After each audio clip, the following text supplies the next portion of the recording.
Canada is standing firm against what could be the most devastating trade war in North American history. While Donald Trump threatens to crush Canada's automotive industry with unprecedented tariffs, Canadian Prime Minister Mark Carney is mounting a fierce defense of Canadian jobs and sovereignty. This isn't just about cars, it's about the future of two nations that have been economic partners for decades. The stakes couldn't be higher. Trump has already imposed a crushing 25% tariff on Canadian vehicles and auto parts, with threats of even more punitive measures. But here's what Trump didn't count on. Canada isn't backing down. Prime Minister Carney's approach represents a fundamental shift in Canada-US relations. After his second in-person meeting with Trump at the White House, Carney made it clear that while negotiations are proceeding, Canada will not sacrifice its economic sovereignty for temporary peace. We'll start today with that high-stakes meeting in the Oval Office. Prime Minister Mark Carney was in Washington this week for his second in-person White House visit with U.S. President Donald Trump. But despite months of ongoing talks, Carney came home again without a new deal, though he's promised material progress has been made. U.S. Commerce Secretary Howard Lutnick, meanwhile, threw cold water on the idea of a comprehensive deal on autos this week, telling the audience at a Canada-U.S. summit that the U.S. could continue buying parts from Canada, but, quote, that's about it. So where does the relationship stand now, and how likely or unlikely is a new deal? Industry Minister Mélanie Joly was at that meeting in D.C. this week. She joins me now. Hi, Minister Joly. Pleasure to welcome you back to the program. Thank you very much for making the time. Thank you. I wanted to start. It's a pleasure, Vashi. Thank you. Sorry to interrupt. It's a little bit of a delay. My apologies. You just returned from Washington, D.C. and the meeting with President Trump. I wanted to ask you point blank, is there any prospect of either reductions in American auto tariffs on Canadian autos or an auto deal of any sort? Is there any prospect of either of those things? The meeting produced no reduction in tariffs, no new trade deal, and U.S. Commerce Secretary Howard Lutnick even dampened expectations for a comprehensive auto agreement, suggesting the U.S. might only continue buying parts from Canada, a position that reveals the administration's true intentions. Recent polling data reveals the Canadian public's growing skepticism about these negotiations. A new Angus Reid poll shows that 67% of Canadians are skeptical about reaching a trade deal with the United States. A new Angus Reid poll finds that most Canadians are not confident a trade deal with the U.S. is on the horizon. 67% think the recent camaraderie between President Trump and Prime Minister Carney is just optics and won't lead to actual progress in ending the trade war. 1 in 5 hope it's a good sign of a good deal to come. In July, 46% were confident Canada would get a good deal, but that has now dropped to 35%. The majority of those who aren't confident cite Trump's unpredictability and not Carney.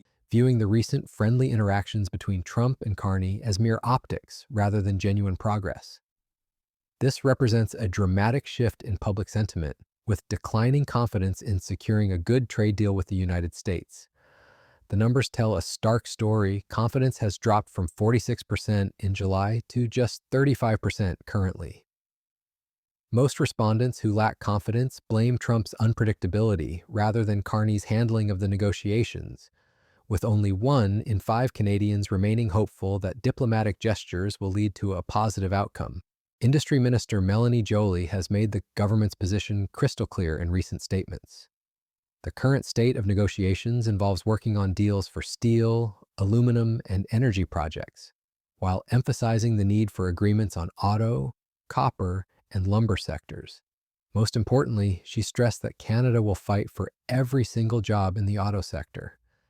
So listen, I won't go into the details of the negotiation. What you heard from the Prime Minister is at this point is we're looking to have a deal on steel, aluminum, and also energy projects. So this is what is being worked on. But we know also that we need one on auto, and we need one on copper, and we need one also on lumber, because these are all tariff industries. So we're going into an approach where we are doing one at a time. But at the same time, we will continue to fight for our auto workers. That's clear. I do want to, though, based on what you just said, in combination with what we heard from Howard Lutnick, ask you about the prospect of one. I understand that you don't want to, disclose the details of the negotiations, but do I take from what you just said and what we heard from the Prime Minister that there won't be any deal on autos anytime soon? Howard Lutnick was pretty much explicit that Canada, he said, should come second to the United States, that maybe they'll continue buying. These aren't just statistics. These are real people, real families, and real communities whose livelihoods hang in the balance. Trump's justification for these tariffs reveals the true nature of his economic warfare. During a Fox News interview, he brazenly declared that Canada stole the auto industry from America, claiming their success came because American leaders were asleep at the wheel. This inflammatory rhetoric ignores decades of integrated North American manufacturing that has made both countries more competitive globally. The reality is far more complex than Trump's simplistic narrative. Under the USMCA agreement, which Trump himself negotiated and signed, 85% of Canada-US trade flows tariff-free. The North American auto industry operates as a seamlessly integrated system, with parts crossing borders multiple times during manufacturing. A single wire might be made in the United States, sent to Mexico for bundling, then returned to the US for installation. This cross-border collaboration has been the foundation of North American automotive competitiveness for generations. What makes the current situation particularly complex is that certain strategic sectors, including steel, aluminum, autos, forest products, and pharmaceuticals, face U.S. trade actions against all countries globally, requiring separate negotiations for each strategic sector. Is that there are certain sectors, steel, aluminum, autos, forest products, pharmaceuticals, where the Americans have decided are strategic and they have trade actions against the rest, everybody in the world. And we are negotiating specific sectoral deals with them, which would likely persist with a revised USMCA, okay? Because their 232 actions, to use that, with the rest of the world will persist. So Canada maintains the lowest tariff rates of any country trading with the U.S., thanks to USMCA, yet still faces these targeted sectoral challenges that won't be resolved through one simple deal. But Trump's tariff threats go far beyond economics. They represent an existential threat to Canada's industrial base. Commerce Secretary Howard Lutnick delivered a chilling message at a Toronto conference, bluntly stating that the U.S. administration doesn't want to see auto manufacturing in Canada at all. This isn't about fair competition, it's about economic domination. The human cost of Trump's trade war is already becoming apparent. Major automakers are scrambling to adapt to the new reality, with some companies like Stellantis temporarily closing factories and laying off hundreds of workers. The uncertainty is paralyzing an industry that depends on long-term planning and stable supply chains. Canada's economic vulnerability has never been more apparent. The country is experiencing concerning economic indicators, including GDP contraction, the fastest in the G7, with declining exports outside the U.S. for 3 consecutive months. Wage growth has slowed to its weakest pace since 2016, excluding the COVID period. While Minister Joly points to recent positive job numbers with 60,000 new jobs created, the unemployment rate still stands at a troubling 7.1%, highlighting the urgent need for economic diversification. Canada's response has been swift and strategic. The government is developing a comprehensive industrial strategy designed to reduce dependence on the United States, while opening new markets for Canadian exporters.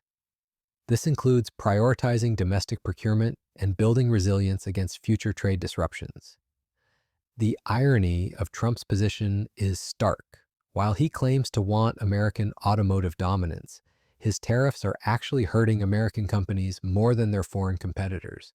The 3 largest U.S. automakers, Ford, General Motors, and Stellantis, have lobbied desperately for exemptions, warning that the tariffs could blow a hole in the U.S. industry that we have never seen. Ford CEO Jim Farley's warning about the long-term damage from a 25% tariff across the Mexican and Canadian border reveals the self-destructive nature of Trump's policy. The automotive supply chain that Trump is trying to dismantle took decades to build and has made North American car manufacturers globally competitive. By forcing this integration apart, Trump risks making American vehicles more expensive and less competitive in world markets.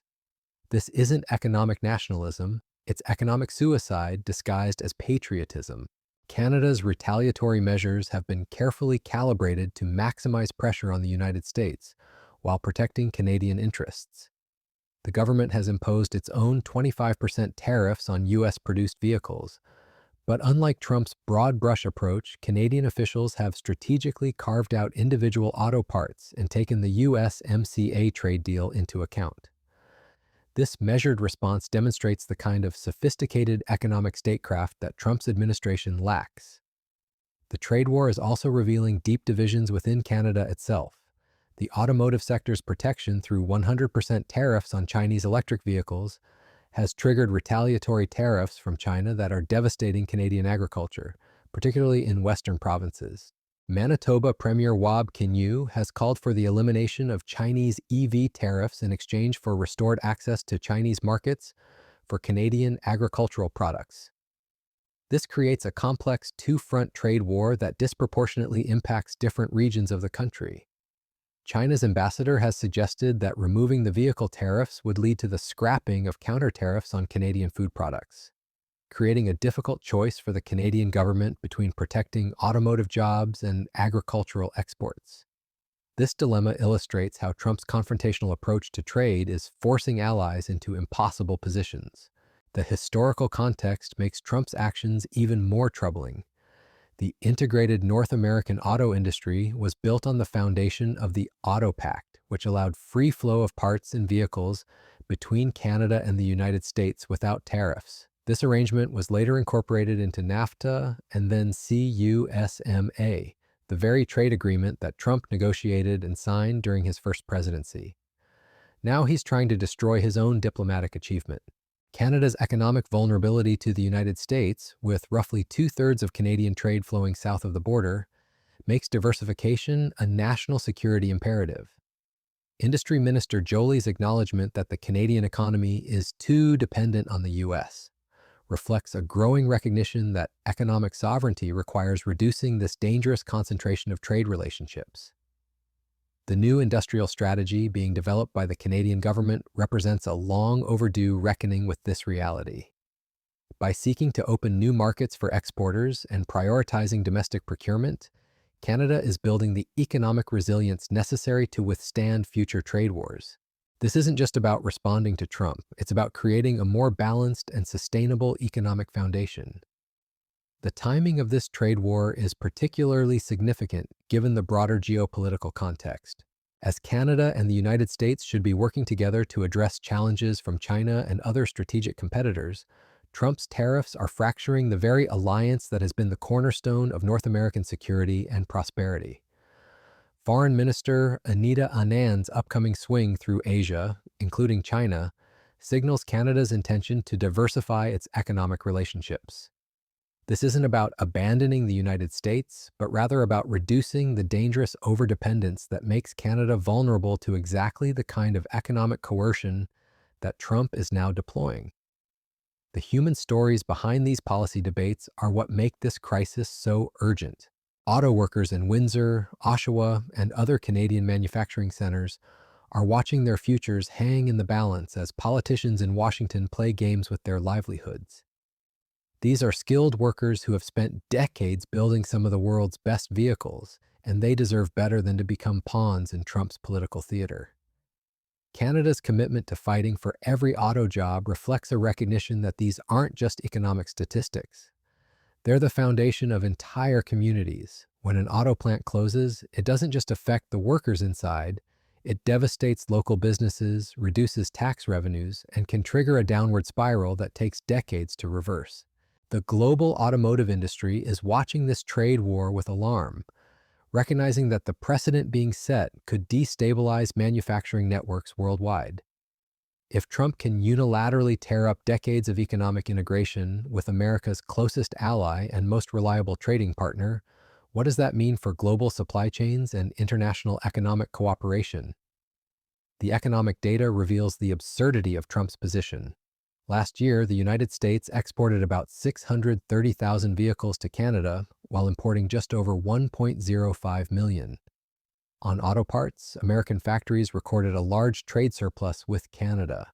This means that Trump's tariffs are actually punishing American success in the Canadian market, while making American consumers pay more for the Canadian vehicles they clearly prefer. Canada's response strategy recognizes that this isn't just an economic battle, it's a test of national will and sovereignty.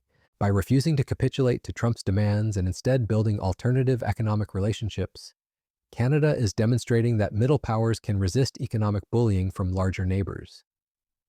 The lesson for other countries is clear. Economic integration with the United States, no matter how deep or long-standing, provides no protection against sudden policy reversals driven by domestic political considerations. This realization is likely to accelerate efforts by America's allies to reduce their economic dependence on the United States. Trump's trade war with Canada represents more than just an economic dispute. It's a fundamental challenge to the liberal international order that has underpinned global prosperity for decades. By treating America's most reliable ally as an economic adversary, Trump is undermining the very foundations of the system that made American economic dominance possible. The ultimate irony is that Trump's efforts to make America great again are actually making America more isolated and less competitive. By forcing the breakup of efficient supply chains and imposing costs on American consumers and businesses, these tariffs represent the kind of self-inflicted economic damage that America's actual competitors could never achieve on their own.